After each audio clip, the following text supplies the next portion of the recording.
İmme da. Sen söz deyip bol ya hiç kimden adet Aleyküm ağam. Barmak benim dinleyecek misiniz? Aydıver Murat. Seret ağam, men seret okudum. Karoç teknikumda okudum. Okudum. Onu da bilýän ağadın. Töleği var, hem de öňünden geçmeli gara bilýän ağadın. Okudy indik, genetlik atrabot kanam tawsadyk. Indi men şol ise girmek üçin pesinden menden 400 milyon pul soradylar. Karoç pul soradylar, pesli pul. Men eýdip peýdi bolonja atyndan, ne ondalyp özüňi bilýän sonda oku girýän aýdyp ber girenden soň şol summa pul berip sonja summa pul berip özüňi daýgan adam aw. Şol 400 milyon kazanmak üçin näçe islemeli, näçe harp etme. Çıkar doğru değil mi? Şu pulu kazanmak. Tamam. Onun işten bolýany seret pul berdin 400 dollar. 400 milyon pul berdin bar bolupdyr. Sonra ýerinden ýetmek üçin näçe islemeli. Alýan aýlygyna mara 10 milyon ýeten, 10 milyon 10 milyon aralyk. Şunu kazanmak çıkar gör ya da sonra. 10 gün boş döň. Indi bolsa 10 ýarak adam ýok. Hem aýlyklarym pesetdiler, hem biz taýdym, köpeltdiler, nämetler, son ýarak sluçy bolýar. Ondan şol 400 dollar ýerinden ýetden saň sen islemek mi islemezek mi adam belli zat ýok. Senden daýorak bir gelse sen götüňe dep koýarlardan başgalarına. Ýa men özüm 100% şolap gördüm. 100 bolýanmara. 100% gördüm. Onu okan peýda ýok, 100 bolýan. Ondan şeýle gary islap görmedi. Benim ne daşta aýtdy, çağalar taşlap bara. Ene şol okamasaňam soň sen önüme öndürüp bilmeýäň. Sen çapny bir metre tutup bilmeýäň okamasaň. Ýok agam seret. Ýene bir zat baragam, bilimiňe zat ýok endi diýjek bolýan. Bilimiňe bir adamda zeki adamlar ýan kitde Türkmenistana. Gat zeki adamlar var o. Ýöne ýagdaý bolman şol adamlar var. Iň barky oku dokument tawsiýalarynda meselem oku sezon işler gelýär bolun. Üniversiteden gapsyda meldan okur. Şol adamlar bolmasa iki tane adamlar var. Türkmenistan içinde var. Patradan adamlar var. Ýewropada zatlaryny bilmeýän gat güýçli adamlar var. Bizde ýöne bilýän nämedenler. Ol kördük. Indiler olar bilýän haňysynda ýagdaý ýok ýene ýok. Ne daşta adamlar köýükden soň pul çağalan daýo göt taşlanan adamlaryň alyp gidýärler. Yalanım var saydağım menki. 100% doğru. 100%. Şola da sikene şey değil ya da bağışlan onu. Bara sonyalı neme? Ine burada sen aýdýan ana sonyalı deki lowlar ýan gitdi.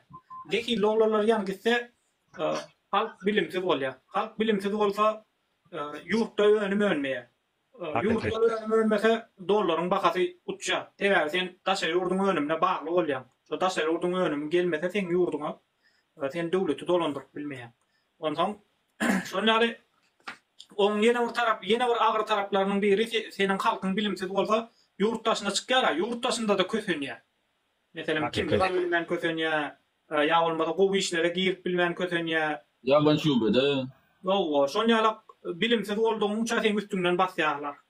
Daşa ýurtda sebäbi meselem men pikir edýärdim, Türkmenistanda wagtym men ingilisçe bilýärdim da.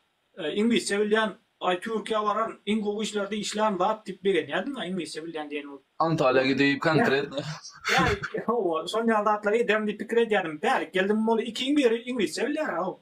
Ondan ingilisçe zat ýoken, bärde sen iş bilmeli. Sen hemme zatdan başyň çykmaly. Diňe bir ingilisçe bilen ýeterlik däl bärde. Şonda çeken oklar şol bilen. Alyn oklar. O ingilisçe bilmeli, nemisçe bilmeli, hem işini bilmeli, hem vatandaşan bolmadyň üçin öz vatandaşyny alýar, sen adyň hoşa tuvalet birlady sokçak bolyp kiçeltýärler. Iýmin. Ana şonuň üçin bir diňe şol ýaga garson, onu getirip bunu getirip. Onlar komi, motor ne pırpır. İn bir hapa ağır işlerde işlemeli. Ölmeli işlerde kuruluşuruz ko. Yok ya. Yeni bir kadar kazanım size. Şöyle şu üniversite tarafta ulu okullarda okap, şurada doğru maysan, şurada Türkmenistan'da ne de işte öğrenirim kan, kep sağda strojk işte üniversite okap, strojk işler, sen ararım. Ay bir de 5 yıl okap Türkmenistan'da okap qaytyp daşarıpda işlep ýaşap Belarus'da. Son diýjek bolam sol üniversite okansaň öňüň pikirden de geljekde mol ýene bolmaly. Ýok gerçekden yani okuýadyňyz mı anary köp oğlan gidýär, keypedýär da daşary ýurtda okamady. Bilýärmi burası? Türkmenistan'da diýenler. Okan okuýar, daşary ýurtda okan okuýar. Ola doğru okuyan köpüsü bilýänler. Pahanyň mamaşynyň puluny soň praktikada geçiyorlar. On ýaly ýetipdi, ýa-da Türkmenistanda var adam şonu da etmeli. Olur yallar da sonra ezesinin kakasının pulunu deyip böyle adamlar bilim almadıklar değil. Yurdu yıkıp böyle. Sonra diyecek yan kaydarım ben doğru mu? Häzir Kördekiler var diyecek kola. Kördekiler ana şeydi kala kerp stav dislap böyle hilet böyle. Onun ünertette bağlan radın sağlarım o kabit demediler o yani kakası o tayda bu tayda dislap böyle. Dayı adamlar sağlar o kabin savundu. ine Murada sen aytışın ýaly şol bilimsizlige ine meselem ay okuýan peýda ýok, üniversitede okuýan peýda ýok, uçyl okuýan peýda ýok diýene. Şonda ýaşlarda okuw bolan höwes gatja. Açanda sen şonýal diýene, açanda hemmerat pulu söýülýän bolýar. Yani hemmesi Habib olacak böyle Habib. Yo, indi seret sözüm bölmeden. Şonýal okuw bolan höwes gatsa, hasan bilimsizlik. Abdullah sözün ha. Hasan bilimsizlik köpelýär. Bilimsizlik köpelse de ine iyi, soňy gowluk bilen götürenok. Abdullah abi. Abdullah bırak soracaktı. Canın sağ olsun, anasına sağlık. Mesela bizlerde en kembagal adam bilimli. Ama pulu yok okumaya. Bilimsiz adam yine buna tupoy. İzzadı bilen yok. Pulu var. Onu okadadılar. Mal doktoru. Mal doktor. Doğru düşün. Yani doğru mu? Elbette. Ine bilimsizlik katy ullukan dert. Bilimde pulu var.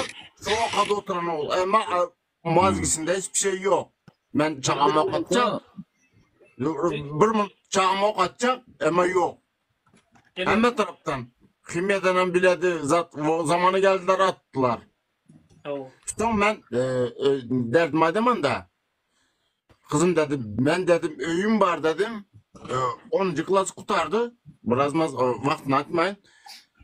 Ben dedim öyümü satsamam dedim. Ama senin Türkmenistan dedim $30.000 sonra oturan dedim.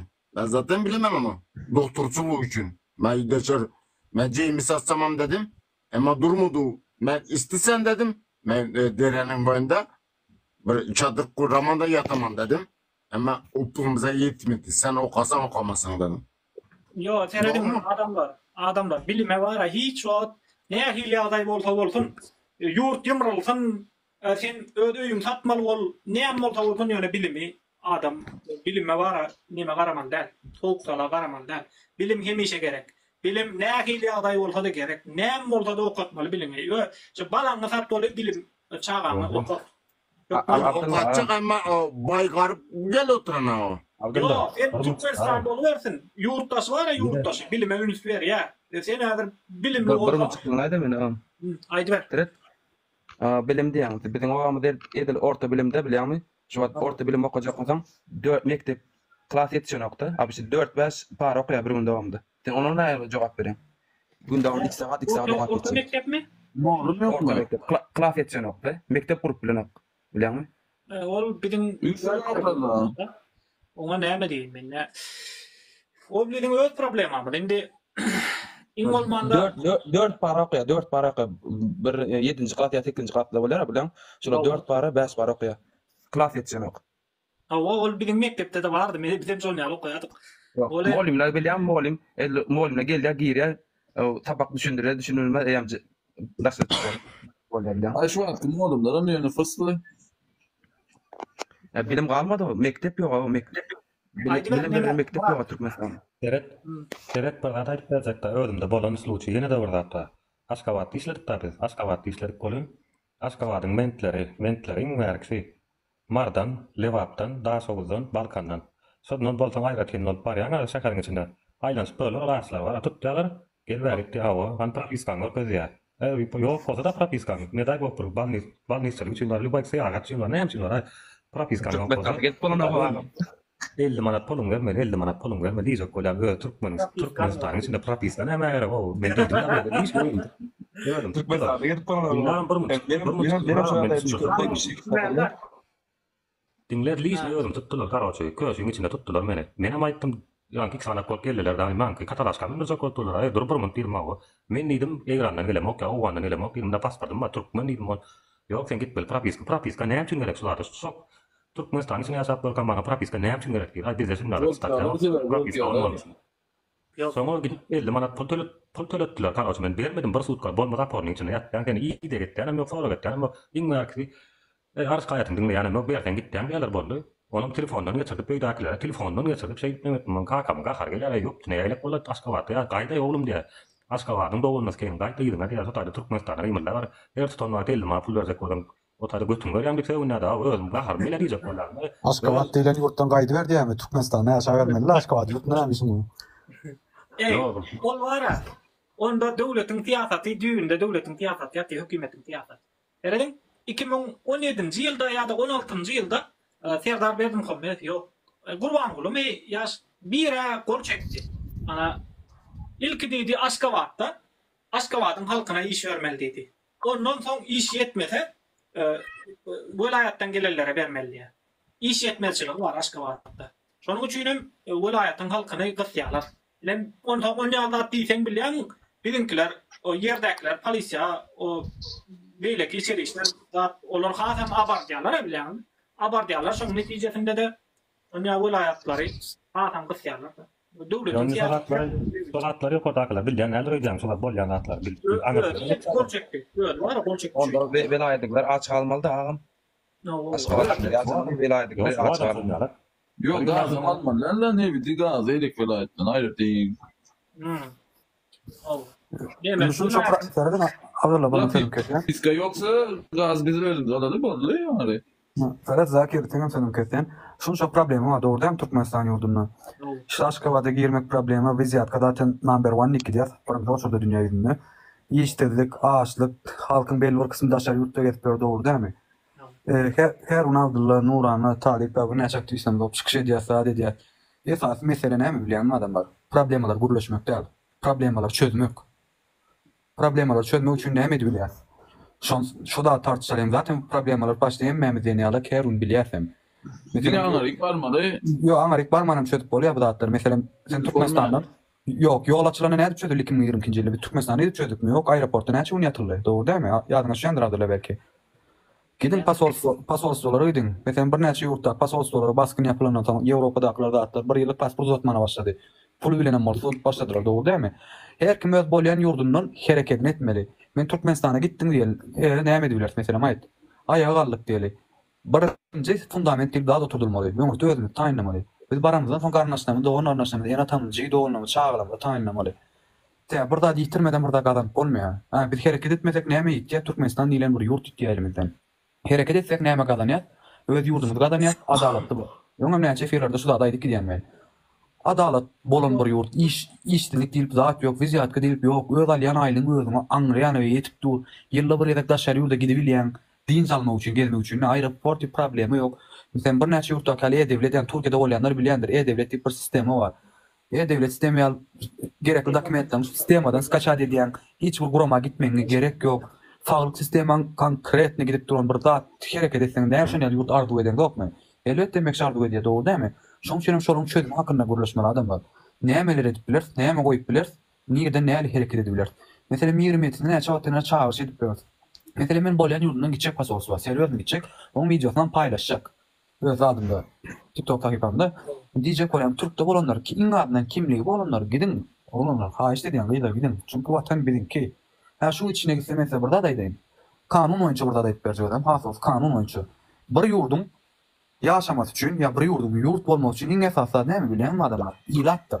İlat tan şu Türkmenistanyň 1 milyon aşağı düştü. Yani ilatam çağa bilen ýaşul adamlar dälir. İş taýfyndan hasaplanýandyr, iş tandan. Bizi istendik ýurt gelip almana hakkı var ya da bizim hökümet başka ýurda kanun boýunça goşulmana hakkı vardır adamlar. Indi şu içine gitse halkyň ya 2 milyon 200 miňden gowrak şu daşary ýurtda 2 milyon 800 miňden gowrak adama pasport berilen. Resmi maglumat 10 miňden gowrak adam daşary ýurtda ýok bolan. Indi ýene bir 2-3 ýyldan 2 milyon adam daşary çykdy. İstendik ýurt gelip almana urşsuz gowksuz referendum düzüp almana hakkı var adamlar. Ve referendum diýilen adam Türkmenistan şu wagt bolmaýanlygy üçin hökümet ýa-da meclis boýunça karar berer, goşar gider. Dogry dämi adamlar? Yani ýurda ýa çykmak şu wagt halka bagly, hökümete bagly däl. Çünki hökümet bire ýa çykan ok, çykmaýaram. Çykmak gibi niýetem ýok. Çünki ony ýaly bir niýeti bolsa, 17 ýylyň içinde iňlardan birde düzedirdi. Düzetmedi diýdi adamlar, düzetmedi. Indi 17 ýylyň içinde biz nämeler ýitirdik men size aýdyp bereyim. Öňe hökümetiň ýalanlaryny aýdyp bereyim. Birleşmiş Milletlerine beren 17.300 Ya 17.400 dolar baştan. Yıllık Türkmenistan her vilayetinin girdisi var diye ederler. Doğru değil mi? Şu pul kim adını bile Türkmenistan'da yok. Ya o pul nerede ya da hükümet ne yapıyor yalan söylüyor. Birinci soru bize doğru vermeli. Hem de birinci özümüzden sormalı. Men ne yapıyor hareket edemek. Men ne yapıyor hakikatleri gürlemek. Men ne yapıyor hakikatlere karşı çıkamak diye gürlemeliyiz adamlar. Şimdi ikinci hükümet. Şu an hükümetin ikinci dadı. Şakaçın ne mi dadı etti? Ben sayıp vereyim mi? Yine programlıktan başka dadı etmedi. Mesela Maşkabat burada, havada da bir neçe terler dadı etti. Aeroport burada Aziyadı deyip kurulan onu şu an ve fehne ve dağın arkada bir şehir açıp yatıyor. Bu dağıtılan pulları hükümetten gelen girdeyicinin ölçüsünü vurdurmaktur. Mesela hiç hükümet şu bayrağı emeğin gidip ölçüsünü vurmanın hakkı yok. Çünkü finans dağıtlar dünya yüzünde takip edilir. IMF tarafından, Dünya Genel Merkez Bankası tarafından, Birleşen Milletler tarafından bu dağıtlar adacak amorti idarlanıyor. Onun için kelletine göre pul uğurlayabilmiyor. Pul uğurlamanın yolu kuruluştur adamlar dünya yüzünde. Hayfi yurtta kuruluşken orta şey yurtta pul uğurlanıyor demek başka dağıt değil. Ondan sonra hükümet mesela otoban bir dağıt kurdum yok. Birinci tabanını 2 yıl bundan aval Aşkabat açtı. İkinci tabanını İnnaç otuyor. Aşkabat Levap 3. tabanının yoluna başladı. 17 yıl içinde hiç etmedi bu hükümet yok. Bu yurdu sanayileştirmek için ne etti? Hiç etmedi. Fabrika kurulu mu yok? Ben kurulu 2 tane 3 tane sement zavotumuz var. 2 sement zavot, bir tane aynı zavot kurup verdi. Doğru değil mi? Başka da kurulu yok. Şimdi bizim ekonomikamız ne battı? Onu ben ayıp vereyim. Arada talip video çektik. Garaborta bilen, yani Garabağda bilen bankasan değer arasında oynayan. Şunu görün, ayıtacaklarını şunu düşünüyorsunuz. Mesela geldi. Mesela şu da var. Bir neçe pul var. Doğru değil mi elimizde hükümetin eline? Ben gittim pomidor yetiştirdim. O ovada. Ya diyorum burada yetiştirdim alma. Ya da yerini satacak böyle. Doğru değil mi? Gittim. Eriyi Türkmenistan nırh vakasından satyan için adamlar yapan doğru. Nırh vakasından satyan için 3 manat 50 tenge bazasından satyan. Menden satın alan adam daşar yurda uğra diye onu. Doğru değil mi? Daşar yurda şu pomidor tomatlı pasta diyorlar. İyi yerine uğradılar. 19 manat 50 tengeden gelen için ben 19.50'den iyi yerine satın alayan. Düşündürülüm. Yine halk şey deyip gariplaştı. Yurt şey deyip gariplaştı. Biz şey deyip şuğuna düştük. Ve bunu hiç kim şu anda için sorgulamadı. Ben ne yerde ayda mı edeceğim? Nürem ayda adım aytmanada devam edecek. Bizim efirlerimizdeki saat ne mi bilen mi? Mesela her Ronaldo'la ya Nuri onun aydanın peydatı yok çözümü. Çözüm artık halk etmeli. Halk kol hareket etmeli. Vakti geldi çünkü bu dağıtlarım. Mesela Maydalı, ben ayttım diye, Avdıl ayttı, Nur ayttı, Talib ayttı, Alşehir ayttı, Ahmet Ağa ayttı diye, Ata Murat, Yan Murat Kurban, Tapav diyor. Serdar Hoca Nev, kim orada şov olsun? Hem de çözüm, şöğütmeli diyenin peydatı yok. Aktivizm açan aktivizmdir, biliyor musun? Halk bilendir, halk olmasa bilem hiç kim. Hemen 10 yaş olup gittik diye Türkmenistan aeroporttan aşağıda çıkarmayalım biz. Katalaşka'dan direkt türmede de ölüm var. Ölüm biz boyun alıp çıktık. Yani bizim arkamızda halk durmadığı için biz hiç daha gidip bilmeyiz adamlar. Düşündürülüm. Biz halktan umuyla karışacağız. Mesela aktivizm diyen de ervesat derler. Aktivist ne demek? Özün hareketli olmak, hareket etmek, hareketin görkezmek. Ne için ediyet bu da adı? Vatan için. Köp kişi diyorlar. Ay size pul veriyorlar, ne mi diyorlar? Adamlar bize pul veriyorlar, orada çaka bir zatlar etmeyelim. Düşündürülüm. Emmek şu da eşek yani işler, ondan sonra akşam balık taptığı hareket ediyor. İnni. Esas mesela gelelim. Biz mesela yurdumuzu düzüdük, kazanı bilen yalıdayımızda doğru değil mi? Ve bu bolcuklar, dünyada olmayacaklar diyor, Berdi Muhammed'ler kim? Onun bir yalı adamlar. Abdullah şunu çıkarayım, zaten belli adam mesela. Berdi Muhammed'lerin bir yalı adam, peygamber değil ya, Huday tarafından uğradılan adam değil. Ya mübarek, ya mukaddes kişi değil. O adam köp sahnen aydayanların arkadeizm dinine uyanlar yani arkadan taşacakçılar deyin ben hatta burada. Ay arkada şöyle yurdasın, hafudasın, şul şöyle, bul şöyle. Yok dedi adamlar daşar yurtta inandı o andan uğrak yurt gelin. Şu anda dünyanın demokrasiyasına da fikir edersiniz. Mesela Türkiye'de doğrudur demokrasi yok. Gidin Avrupa taraflarına. Yok mantıklı değil Avrupa değil adamlar. Orta Doğu'ya gidin. Katar, Yordanya, Kuveyt, Dubai şu taraflara bir vize verirler. Urupurlar gidin görün araştırın şu yurtları bizim öyle yurdumun arasında tapavutları dengeçtir görün. Ve biz neyme yitirttir ve neyme kazanmalı biz. Kazanan yadayımızda ve çağıramız bilim gelecek nesil kazanıyaz doğru değil mi? Şu an Türkmenistan 2 nesil yitirdi dedi adamlar. 2 nesil yitirdi. Bir ödümüz, bir çağıramız. Ne için çağıramız?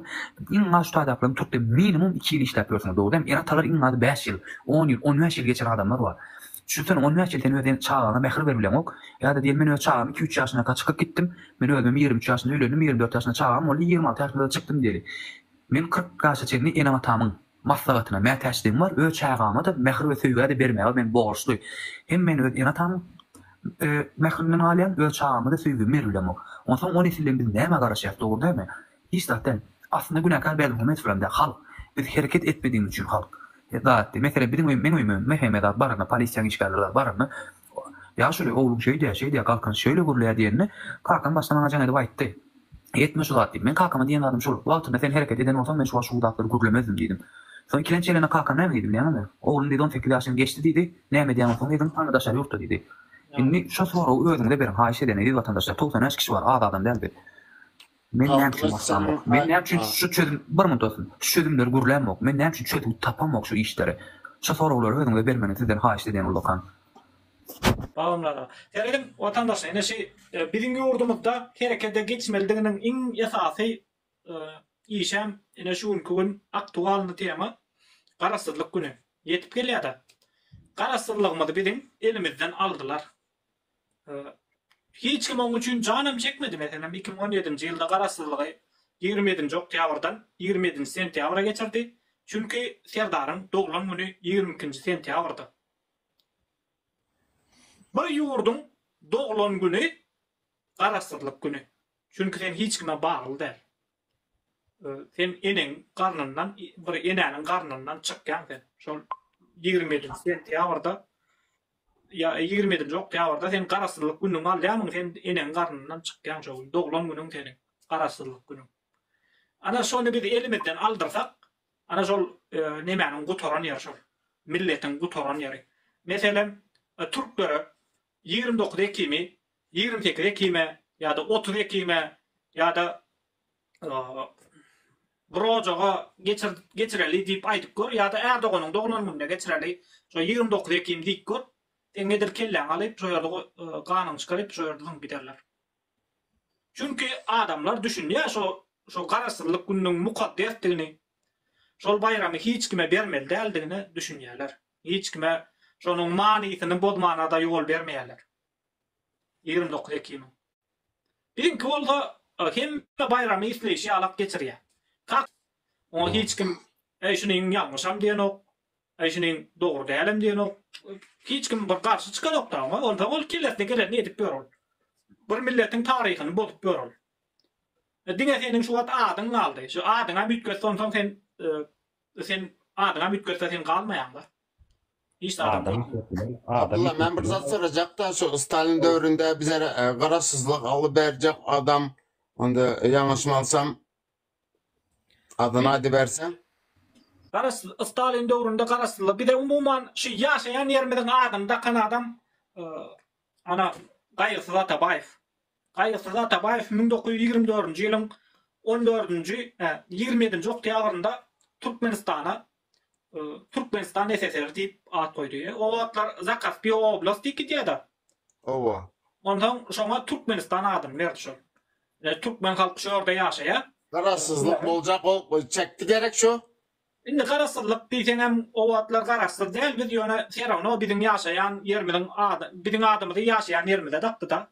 Birine Ayrı bir devlet olmak ister, doğru mu? Attı onu. Aýratyn Taryň attı onu. Ýeminna.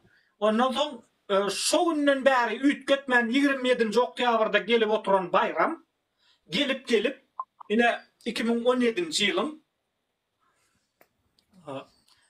2017-nji ýylda ütgedildi. Ana 27-nji oktýabrdan 27-nji sentýabra geçirildi. Ana 100 ýylda ütgemedi şo bayram. 100 ýylda ütgemedi. 2017-nji ýylda ütgedi şo. Öyle bizimkiler algıdı bir de doğrudan velayetler. Owa. Yok, az birden. Mesela Turtek, bir zaman. Häzir senin çağan 27-nji sentýabryň manysy näme diýse, ben şoňa näme düşündirjek? Serdaryň doglanyn diýjekmi? Serdaryň doglanyn. Arkada ütkötüp şonu diýersiň da. Ha? Arkada diýip bir güjük bar, şol wagtyny ütkötüp diýersiň da näme diýer? Onun bir bayramyň bir manysy bolmaly da, garasızlyk günüň bir manysy bolmaly. Garasızlyk diýip ýöne aýdylan oga, bu haramzadalar bolsa şonu oýnadylar, oýnap berler da, biz oýnap berler, it oýnanýar, oýnap berler diýip, biziň milletimizi. Biz ana şo zatlaryň manysyny düşünmeli da adamlar. Hakyky, gatda olaydy. Biz kendi adyň manysyny düşünmeli. Ine magtym bolup Pragaýdan bular oýnap gedip ber, oňa bir görseň onuň oňa ýadygarlyk tutdurup ber, bir görseň goşgularynyň özlerine bähritlerlerini goşgusyny goýýar. Önüne bähritli däl goşgularyndan ýyrtyp ýok edip ýakyp ber. Aslında bizim tarihimizi уже SSR zamanı ýatdan çykaryp uğradylar. Gerçekten. Uğradılar ýöne şo galanjana mine bir Gurban ulugy gelip ýok edip otyrdy. Galanja goşgulary, galanja taryhy. Tabii wada diýär da. Biziň bilýärlerinden ýok edip otyrlar. Indi bala biziň taryhymyzy silip otyrlar da. Ýertip otyrlar. Ya bolmasa evet, ine mescitde var ha. şol maňa bir molla jaň edip aýtdy. Ine mesjitde diýdi. Hökümetin ruhsat beren ayatlaryny okasan bolýa. Ayat dualaryny okasan bolýa, başgalaryny okumak bolanok diýdi mesjitde. O zaman gündüz molla akşam yollu olyasa. O hemmämiz şol ýa bolýar sonda. Görýän döwlet derejesinde bizi hökümet ýok edip otyr. Hökümet millet ýok edip otyr. Dini ýok edip otyr. Edebiýat ýok edip otyr. Hemme zat ýok edip otyr. Bu iň bolmanda bu Sovet Soýuzynyň beter etdi da bizi. Sovet Soýuzynyň beter edip otyr. Ýöne biz edil o hayvanlar gelip görünýär alıp hiç sade ünlüsüren yok. Diňe şol otyýas, käwatyn käwşeýas, näje. Käwşeýas, şoň bilen gelip görşeýdik. Karar alınan günü 27 sentябрь, kanuna geçen günü 27 çok ýawr. Dogry. O günü ütgetmeliler da biz hiç bir bayramymyzy ütgetmäge ýol bermeliler. Şu yarış toyumuz git tutmadan ol esasa. Denler denýär git tutmadan ol ya. Sağalanmadan sonra git tutan kararlan gitmeliler. Baydak, Abdullah Baydak bayramımızı bir ütgetmediler mi? Ona mitlerler. Karaş. Ona mitler. Diyeceğim demalmanın pullu alırsın kadar ben şuna kisler o. Yok o raporda bir gedek ýardyga çyşan çilim paýlapdy. Näçe ýyllar gasol kim bilýär şonu? Bu adamlar görä ola bir üstüne min praypam günde var. O çasko oy mene müýüş para gatmas gara ola ýokdur. O adam payla yine de çıkýarlar. Şey dip çilim paýlanma gara o goýdurjak mı aýyrda goýduruyor wetde beýdik pogat ýöne o taýda var edilýär biriniň etýär ol. Sonnarak sam diýilýär ýene sonnarak ýene görýär. Tere şonu men düşündireýin Murat näle edilýänini. O bizim meşhur sähnämiz 2007-nji ýylda geçdi hökümetiň başyna. Arkada diýip atlandyrylýan. Birinciden işini eşäni ýatyrdy, dogry dämi? Barigalar ýok etdi atdy bolsa. Bir bariga ýani bir baronlyk sistema geçirdi. Warlar aýyrdy bir warlar. Yok, o değil. Bilýän sistema başga datdy. Barigalar aýyrdy, bir baronlyk sistema geçirdi. Baron näme bilýän men? Diň özi hereket edýär, aşagda. Ondan getirip başladı. Leşani ona şöyle sattırıp başladı. Ondan çilimi öz yegenlerine verdirdi. İran'ın gelýär çilimler, nereden gelýärine çenni bilýän. Bajyrandan gelýär çilimler, Bajyran granisten geçirýärler. Bajyran şu adaratynda bir tane bagdar açyp durlar. Ol boşuna edilen zat değil. Getirdiler, sattılar, doğru değil mi? O taýdyna yegenler alýa, tamam. Özleri girdeýje diye, sen çekip tutulanın üçin hökümet girdeýje diye. Sistemany iki dada bagladylar. Zakon oýunçy. Gadagan illegal hükümünü özleri diye iki taraftan pul işle hükümet. Bu derece basit yani. Onu emekşen bilýär. Mesela sen käbir ýerlerde çilim aşgabatda da satylýar. Onu hükümet bilmeýändir öýden bilýär. Ýöne çilimde tutursaň näme diýerler sana? 50 manat töre galýarlar, dogry da 50 100 200 manat kime görä. Ondan bu ne edilýän zat näme? Açyk Türkmenistany açyk ýerde ýapyk ýerde çilim içmek gadagan çekmek şu dogry dämi? Şoňa görä da dileýin. Aşgabatda kalýanşyk restoranlar ýokdur öýdäňinde. Gatykan adam kalýan çekilýär. Ýöne Türkmenistanyň kalýan gadagan. Var yegenlere değişti zat. Illegal yegenler pul işleýär, illegalla tutulan üçin hökümet pul işleýär. İmkanı şondan alýar, illegal zatlardan. Sistem anam şey diýip gurdy. Başga diýişdi däl. Ýöne muňa üçin bu zatda gurulmasyn, ýani tüýji ýemetiniň aja gäýirmesen ma diýilýändir turtmançylykdy. Adamlar gäýirme wagty geldi, berdi komet falan. Hakykatdan hem geldi. Çünkü bizim etimiz geçdi hem sünkümüz kesip oturlar. Bu derti gurulamedik Türkmenistan diplomat gidýär. Ondan şu da pikir edin adamlar. Hadi diýelim ki 5 ýylyň içinde aran 1,5 milyon 2 milyon Türkmenem daşary da çykdy diýil, dogry dämi? Russiýada geldi bir de referendum bilen aldy ýa bax Hytaý geldi aldy diýeli. Sen daşary ýurtda kim uda çok olan şu pasportdan geçersiz bolýar bilýäňiz dämi? Sen Türkmenistan bir ýurt ýok, sen artyk öz ýurduňa da gidip bilen ortada galýan we ne sagyryp bir alan ýurt ýyny almak istese belki. Hytaý çögürlemeye başlamaly, ondan. Şu derece getirmän ýedi adamlar. Ayağa galın, agdy ýer bolun. 20'sine ha işte diýen bak bir gün Türkdäkiler bir munda boldy. Türkdäkiler pasolstwa Türkmenistannaklar ayağa galyn men otam bir gün şu ha işte diýen iş taşlan. Buyur Abdullah.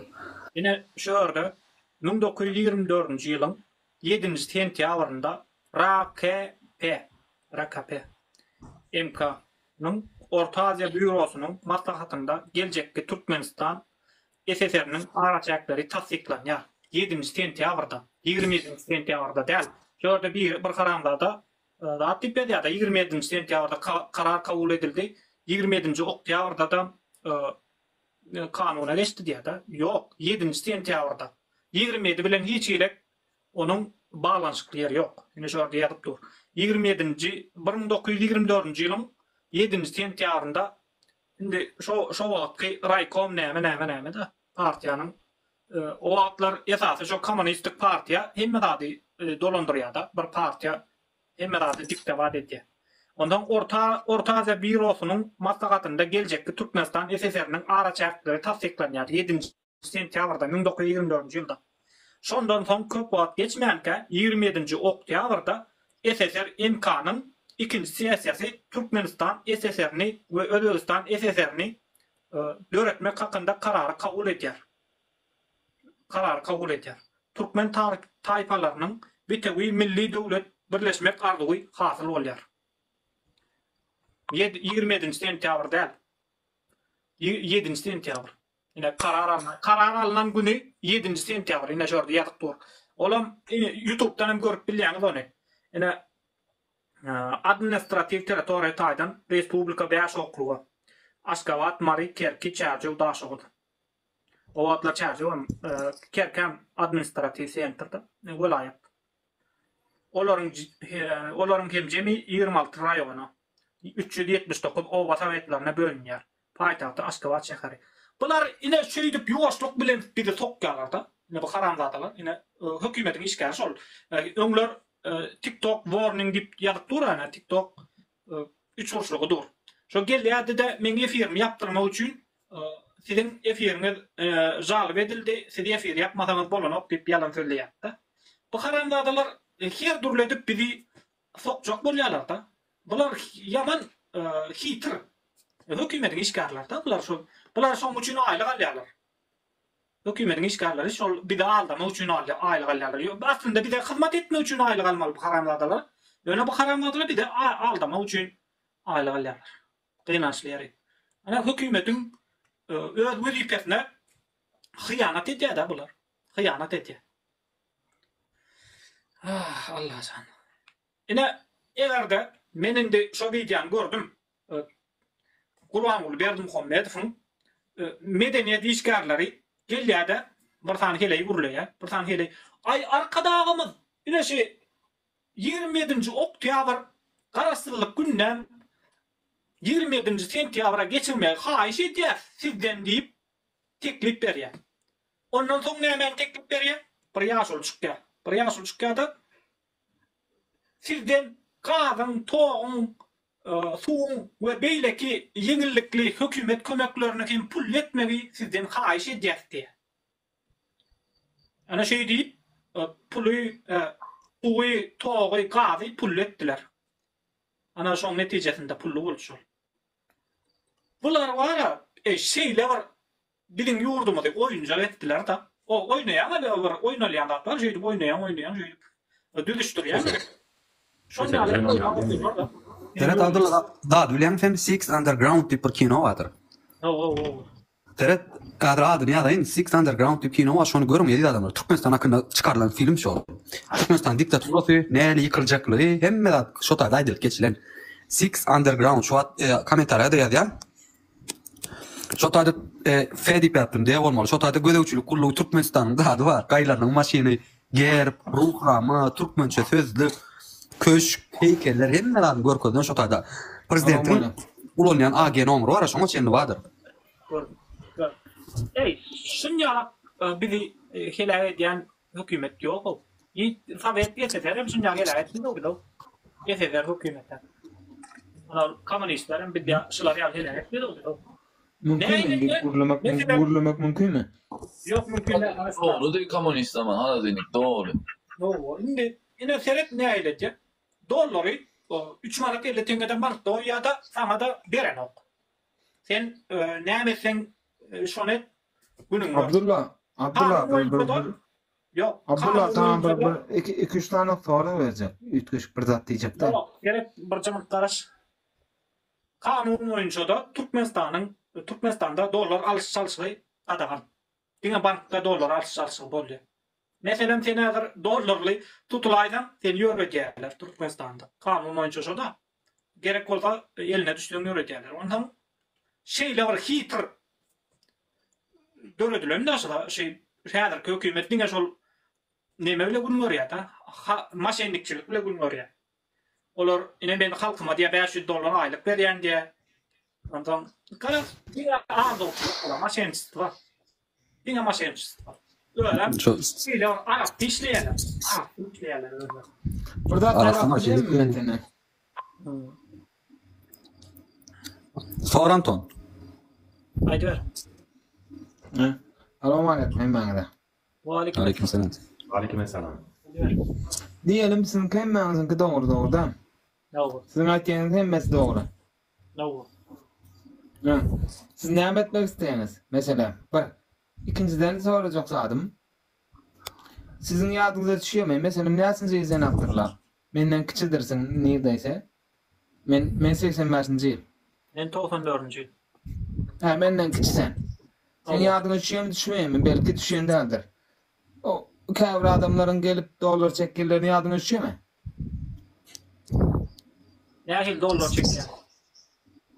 Dolar teşekkürler çıkıp dolar çekýärleri ýadyňa düşýärmi? Halkyň. Karttan ya. Dünýalak bolanlar da Ha, şu wagtlar siz näme dediniz meselem? Bir ikinciden hem sonra verecek sadım. Meninki doğru diýemem. Men prosa sonra weden gitýän. No. Siz şu wagtlar näme dediniz meselem? Bir ikinciden, üçüncüden hem ara siz näme isteýäňiz meselem? Näme isteýäňiz? Bizem senin isteýän zadyň isteýäs meselem. Sen näme hem zat doğru düzgün bolmagyny isteýän, bizem senin isteýän zadyň isteýäs. Ýöne sen şu wagt hökümetten narazy ýa dogry. No. Ha, sen näme isteýän? Men öz haksyzlyk. Arkada ýok etmek isteýän Türkmenistana adalet isteýär. Arkada ýok etmek isteýän diýerine de men jogap berjek, gara. Durun soragyma jogap Arkada berýär. ýok etmek isteýän diýene jogap berjek. Sen kimi getirmek isteýän? Men adalet boljak birini getirjek. O bolmasa başgasy. O seýerim etdiýeni. O kim? Meselem Abdullahmy ýa-dam Anton. başga birimi? Kim o? O kim o? Bana şonu görkeşip bilýäňizmi? Soran var, hiç ilmaniyeti yok. Evet, Anton. Yok, Yok, bırak, yerleşme. Anton. Öydüme, hiç Anton, ilmaniyeti dinle. yok diýme. Yürü, Men doğru soracağım. bir zat aýdyp ötýän şu an. Tamam, düşündüm sen. Yüreğime soracağım. Sen üçün näme doğrudur? Näçe çüşüşdüm şu an? Näçe çüşüşdüm şu an? Çünkü anki beren soran aklatacak soru o der. Kimi getirecek diyen? Men parlament sistemini getirecek. Sistemi getiren son adı, sistemin öýüdi goýýa adamy. Biz wagtynda diktator sistema razy bolanok üçin Berdimuhammedow sistemin öýüdi getirdi. Düşündüm. İnternet sordan soralarıma men şol jogap berdim. Näçe çüşüş girdim? Jogap bermedin. Sen menin ilkin birinci soragym var. O erkin dolar çek oturka niye dediniz dedim men. Benim dolar çalışýan, dolar medwege gidip. Sen näçe dolar çalıştın? Dolar yaratmak üçin. Ha, dolar pul kazanmak için doğru değil mi? Bu saatte bak bir zade näçe çüşüşdin eyle beyle soragy boş ver. Yo, men sen bir başdan soranga jogap berjek da. Seret. Dollar kalan wagty men dollarda aylyk alýadym Hyundai'da. Hyundai Karay firma. Türkmenistanda işleýär, Gıyanlı'da. Şo wagtda men dollarda aylyk alýadym. Ýöne pikir edýärdim. Dollara ýaman galyp barýar. Bu näme bolar kany? 2014'te ýalňyşmasam dollar bankda berilmän besetdi. Soňam 2 ýyl ýaly stabilna durdy. Kändir galmady da baha 20 boldy, 25 boldy. Men işe giren ýylym 2017'te. O 2017'te ýalňyş. 2017'te dollaryň bahasy 45'e bardy. Onda men şo wagt diýdim birinji aylyk alamda. Bu näme bolar bu? Gaterwet dolar halk nädip günni görer ka diýdim. Şo wagtlar. Ýöne men kellämde şo problemany çözüp bolar diýen pikir ýokdy. Şo wagtlar sebäp men siýasatçy däldim. Men ýöneköy bir işçidim. Ödem bir elime geçen kitap okuýardym. O siýasat hakda kitap okamokdum. Ondan soň men şo ýerdeki gazananja pulumy aldım. Ýurtdaşyna çykdym Türkiýe. Türkiýe çykdym-da men bärde uniwersitete girdim. Okabilmän getdim 2 ýyllap. 2 ýyllap okabilmän getdim. Sebäbi ýygyňdan pul gelenok, pul gelmeýändigi üçin men okabilemok. Ondan ahir soňunda ýöne men okumana başladym. 2 ýyl ýaly okudum. Şonda men düşündüm. Döwletde şunýalak dollaryň galmaly däldigine, inflasiýaň bolmaly däldigine men düşündüm. Zatlaryň bahasy bu derejede beýik bolmaly däldigine, eger beýik bolaýanda da, ýokary bolaýanda da şoňa görä aýlyk almalydygyna, işçileriň bilimli bolmalydygyna, çaşny biznesiň ösen bolmalydygyna, telekeçiligiň ösen bolmalydygyna, ýurtda bilimiň pula satylmaly däldigine düşündüm men. Sebäbi bärde Türkiýede bilim ite dökün. Bilim näçe diýsen bar. Bravo. Bilim näçe diýsen bar. Sen meselem okaýaňa sen meselem 5 tane Türkmen alýan ýa-da 5 tane Türk alýan, indi Türkmenler bärde ardan işçi bolandan Türkmen alýan da sen sebäbi näçe ýerde jin çok kän etmek. Düşündüm. Alýan da işledýän de sebäbi sen elinde bilimiň bar. Elinde bilimiň bar bolan üçin alýan da işledýän de kän pul elde edýän. Köp wagtyň içinde, az wagtyň içinde. Şo zatlary men düşündüm. Şonýaly ösmeldügine düşündüm. Indi men talap edip başladym. Indi men Türkmenistanda munýal bolmaly däl, biz munýal kösenmeli däl diýmäne başladym. Indi. Häme, indi ben egerde şu maksatlarıma durmuşa geçip Türkmenistanda bir lider saylamaly bolaýsa, onda biz o lider boljak bizim başynda geçip sayılacak işte. kän bolar. Seret. Şonýaly adam kän bolar. Sebäbi ine galkynça aýtdaýamy. Parlament sistema bolanda lider kim bolsa boluversin. Ona edenettilge ýol berilen ok. Meselem Gurbanguly 20-nji oktýabry 20-nji sentýabra getirjek diýip bilen ok. Onu diýip bilen ok sen. Sen halkyň o taşşakçylar bar, sana näçe ýalbarsa ýalbar bersin. Cumhuriyet sistemi. Parlament sana ýol bermeýär. Parlament şonu sen taşşakçylaryna da sana da ýol bermeýär. Halkyň bayramlaryna, beýleki güllerine hyýanat etmegi, olaň manysyny gaçyrmagy, taryhy bozmagy, edebiýaty bozmagy parlament ýol bermeýär. Ýöne men birinji sorama jogap alyp bilmedim Murat. Evet, başga ýurtlarda nähilek? Şurada Türkiýede nähilek? Türkiýede Erdogan bir kanun çykarýar. O kanun çykarganda meclise bar ya.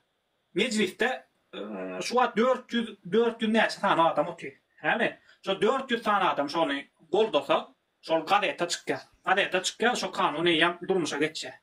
Ýöne şo gadet nemeden geçmese, meclisten geçmese ýygyna gitýär.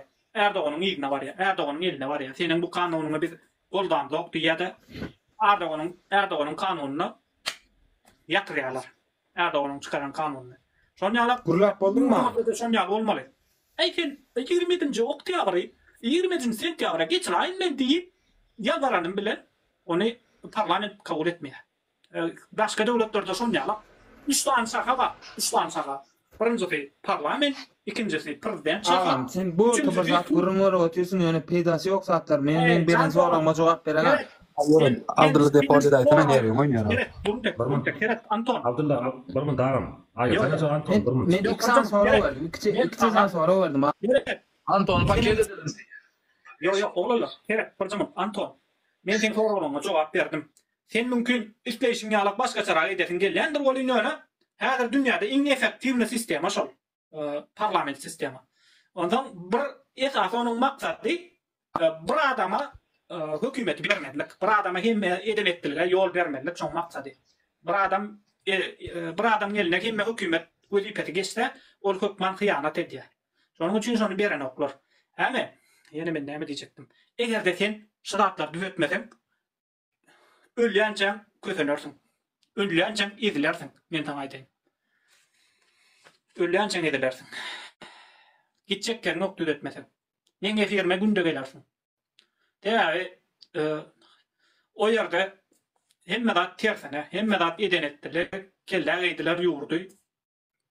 Şonýaly senin gitjek ýeriň ok düzeltmesen. Neme? Abdullah bun ýalakalar ýalňyş muny taktiği ütkürip durýar. Hem mesal kaş bolup gedýär bolen. Şonýaly Alkaş taktikada bunlar. Ýa, jogapkärçiligi boýnalmajak bolup, Abdullah. ýa-da adyna jogap bermejek bolup şonýaly Abdullah, bir jogap bermejek. Aýdlar, Mr. Murat. firma işledim diýdiň da dogrymy? Öňe Türkmenistanda. Dogry aýdýar kek galsaňa pul berip girdingmi? Birinji gerek pul berip girdim, soň ikinji ýerine bermedim.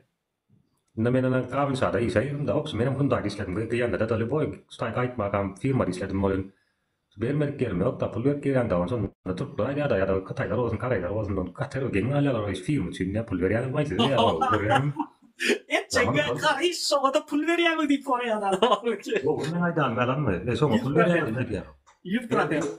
öyle mulallan pulumuz ya Türk benden öyle ben Allah diyor biz ya Zaten Kıtay firması tutuyordunuz sana sonra Kıtaylar aydamsın. Solar diye $2000, $2,000 İslam kasu kalk diye tutaydı zavut dolarına diye gelip Türk bunlara veriyor ayetler öğren $300, $400 bizim de olan oluyor İslam var.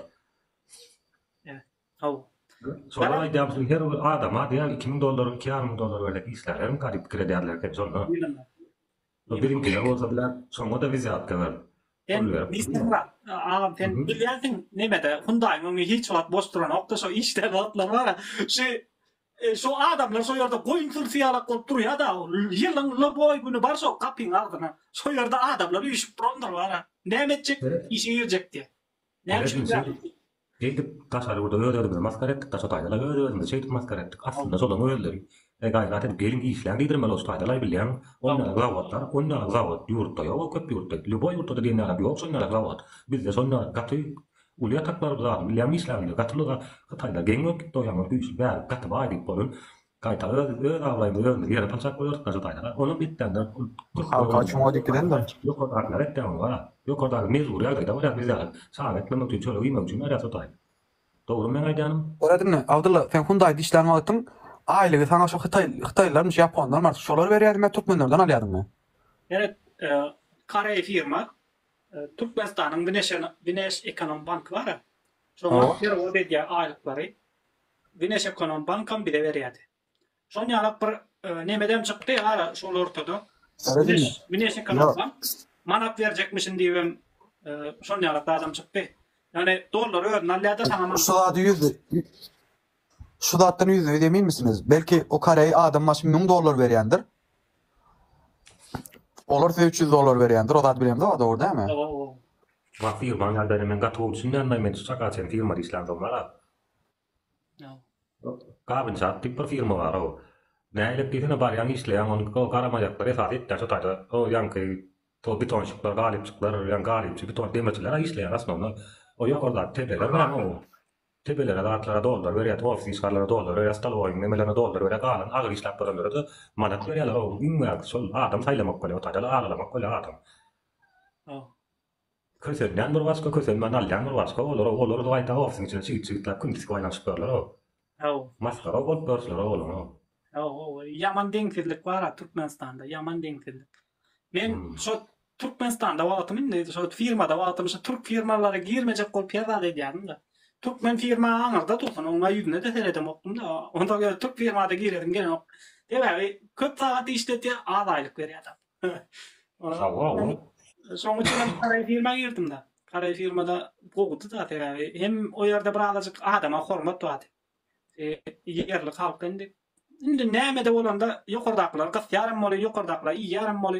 Herhalde iş saatimiz azdı, ondan çay vakti vardı, sonra Kuusi diýät da Kare firma. Yo, menem Hyundai'da işledim soğatla. Hyundai'da men ölmem, so Hyundai'da Stropaskol işledim. Şundan avaz Starovo'yu vardı, normal boldu. Hemme da slogalar boldu. Lay boldu, olar da Türkmen firma derler bilýän adam. Ýewropy tasarruf firma olar da. Bu arada Türkmen firma işleyen on bir kuğu şeyler geçen ay barman çıkan sayıdır ya sonra var. Jiletin dayno ne mi? Yani jilet dileden bilýän ha. Jilet dayno. Amerikanı spiritno ne kancıkların turduyarak kol gitti. Esun salsalin diye mon vapçı salstar. Onu da sonra giydiren uladro teknikler çıkarmasan indi para o. Ya galaga sıkıntılı eskler ya oğlum. Nemede näme şol bir ojarat yani o harttan gelýän bir firma var Aşgabatda ýegellen firma di. Ondan sonra ojarat marlan firma oldu. Ojarat marlan. Oňa ma ad soňa o harttan gelýän bir firma şu wat ýatmış bolýar. Rat soňa bardyma? Sonra vardım böyle adamlar yerde yatıyor o. Ne beton üstüne keçe yatırlar. Yukarıdan çadır. Adamlar yerde yatıyor. Hayran aldım men sebebi o Kare firmada işlep beren adam var. Onu da görmedim de. Nusa yolu değil o. Nusa yolu değil. adi atmaşına tuvat. Bir firma da son iyi gelen firma te. Adamlar yerde yatı. Tuvalete vardım gireli aldı. Banya vardım gireli aldı. İnteisleri alıp diyen mi? İndeisler arasında onu. Yine var da tolla o karo için ne kol men gabin chatta stropos kol işler man başını karana ne merase o toyan tingan da kamat etmek için. Karo için yine fakiro wala ni men pata like men wal merasa man kor ke kanten da stropos kan kanten da nazar ya do ikten. İgil mon yan nazar ya yan ki yo stropos yan karasa am kan hiç Ya ama hadi oldu diyen. Ava yo mena maittamai başlıkları hem ben maittamai sunna rasa am arosun kayraterin çözelim so mesela da di mai pot kimal tono alanda kim bulor vilja so da ai seitte kestä bra oldu insomna da ne maittam turkola jotain santai se maittam veilekillä tänä vaaka jo kaikman ot täällä ingar bergadilla fammen kaikman ot vaadum kun yan öl abri kun sunna sun rasa am al täällä rena pairo wal pata kun sunna la tidmo orasa antap madan pra öl nem so atla bää juurtan sakol pörn ai rasa am wal madan juurtan skaranottor ei jam sen ja nämet den halkar ja näille düşünceler ei jam görjam sen ja dusmançılık etten halkar näme dipaslar Gitti mi onu? Yo Türkmenler diğer yang ammar Türkmen ne vardı ammar reisilla ei sunna seile di mai sikretti tu rasa di Türkler diğer doğan ken koca da mulan pamusun sen da doğan öyle siz sunna problemi de betten di para olam ya Türkmen onu vara içerisler ministerler var da geçaytlar var hayat kayıtmı sunna seile gitti seile di para kim bilir bilgeçliğin tuğla doktorlar mı yine de kaçardılar mı bir tuhaf için almalar kakbuta adam öldürüne ettiler sonralar. Ha şu za park ettiler da. Dapa. İyice. Parka. Parkam derdim ayca onu oradan var. Hayvanlarım dine iyime üçün kullanıyorlar ateni ona. Bizimkiler hem seni yiyorlar hem senden hem peyda kazanıyorlar da. Senden peyda kazanıyorlar seni kullanıyorlar. Sonuçta sonunda raşot mi geçmeli men 2 yıl hakkımda altaydan raşot mi var men 2 yıl raşot men hazar öyle bu ya. Näçe çarptılar men sıra da giysim bitti daim çıktım da bari Azerbaycan'a aittim onu. Ay öyle kayıtta raşot geçip de tipon men näçe geçip de dedim onu 100 manat yo inni köne plan 600 manat ya 2 yılda köne plan 600 manat. Men bärden adel kadra jangen dian tagana imodan awala ala öyle kadra bir numara verdim ai bedia so rasasnan nemme tutuma ei onko jeri me ei veile da kakko iki yılın rasot se ekasla to la men fikret Ratsa markası. Ne mi Ratsa markası? Markası. D'accord. Kotun mu? Tatya ne me dice no. Rasayı tren uçuyla burada. Ratsa o özü. Ja, mutta aivan sanoo olisin keppeten ngana da do gun teka vadar ngaptan da pida misleän ja ngam satton. Teka vadar ngam mentle muljan ja ran ei sotain do mentler seili or baaja do tuulema. Elitna alla no liin et seva firma da. Yok bizim aslında halkımızın var meşhur etmediler oğlum. Kaç bile köpsü görüyorlar. Hani öldüre diye doğru. Zaten ki Kemal ya Türkmen ol ya. Значит bizim halkımızda da şey var. Ha yo dobro la. Yo edil tereden ne so firma ngaudan oğlum var geldi bunun doğamında 40 adam geldi yo sun bilyan Abdullah firma olsa ne geldi. Tim bolam onna da yo firmalara tim bolam.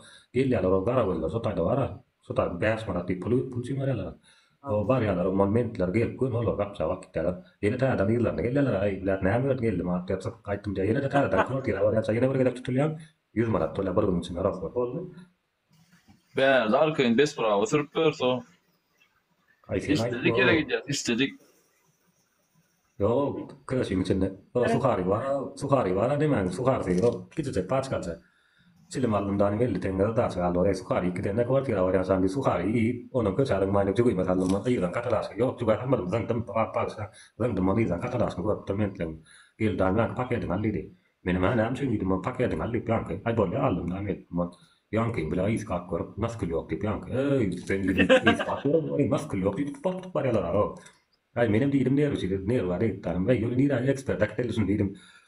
Kullu amal kidel benim gidin dedim expert nasıl yok bidal görün tu için o tu ne canım tu o falan azak kol ay adamlar bilyanın kav kati tuttular o. Gol kızcak gol ya orada.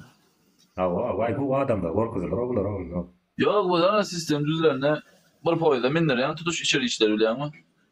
Görüneceksin Talibanlara, alınacaksın. O adet ya. Yeni nesilden oymalı, yeni nesil. İneşilere pulum gerekken alımsıları işledik diye de bakıyordu.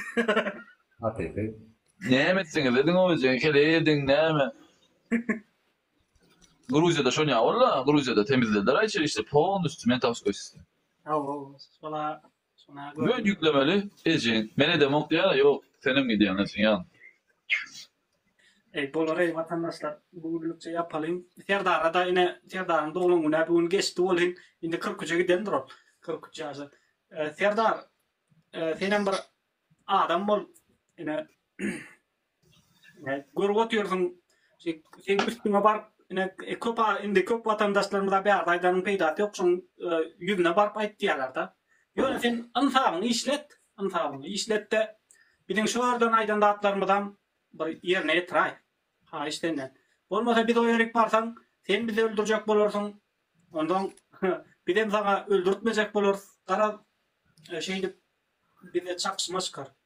Onun için hem adam olay. Adam ol. Ertire atsan var sen. O aşağı ertir gizre açarma. On doğru olmuyor doğru. Ne tip poza ne varla sat ne tip poza kalan tamam islam. Haberim. Arkam tavol gelen. Havarla sert da kireke. Tavol tane. Hava ne tip poza pat pisa set koymun sana havarla turat ne tip poza. Oldu. Sağ islam tavolun zakireke. Sağ olun size. Tavol.